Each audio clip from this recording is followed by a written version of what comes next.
In die sportnuus gaan ons na die cricketveld. Is die vroue wêreldbeker 50 balbeet wêreldbeker wat tans plaasvind in India en Sri Lanka. Die toernooi het al begin met India wat al vir Sri Lanka geklop het en Australië het ook vir Nieu-Seeland geklop al in van hulle rondom talie wedstryde. 8 spanne wat speel.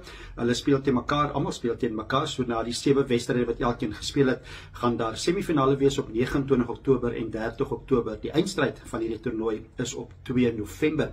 So 3 spanne wat verseker gunstelinge is om semifinale te maak is Engeland, Australië en India. So daar moet nog een span bykom om 'n semifinaal te maak en 'n klomp spanne wat dit moontlik kan doen. Suid-Afrika, een van hulle, gaan moeilik wees. Hulle moet vir spanne soos Nieu-Seeland en Wes-Indiese eilande en Sri Lanka uitskakel of meer punte as hulle het om te kwalifiseer vir die semifinale. Suid-Afrika het 'n spanne met reg te kry. Hulle speel Vrydag hulle eerste wedstryd en dit is teen Engeland en dan komende Maandag speel hulle teen Nieu-Seeland.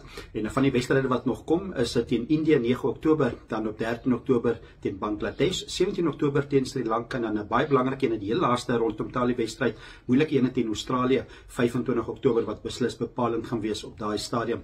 So Suid-Afrika het 'n goeie span, veral sterre soos kaptein Laura Wolvaart en dan ook Tasman Brits en Marizaan Kap van die spelers om dop te hou vir Suid-Afrika. So groot toernooi Vrydag eerste wedstryd, dit is Suid-Afrika teen Engeland. 50 balbeet wêreldbeker vir vroue. Dit is sportnuus in die tol.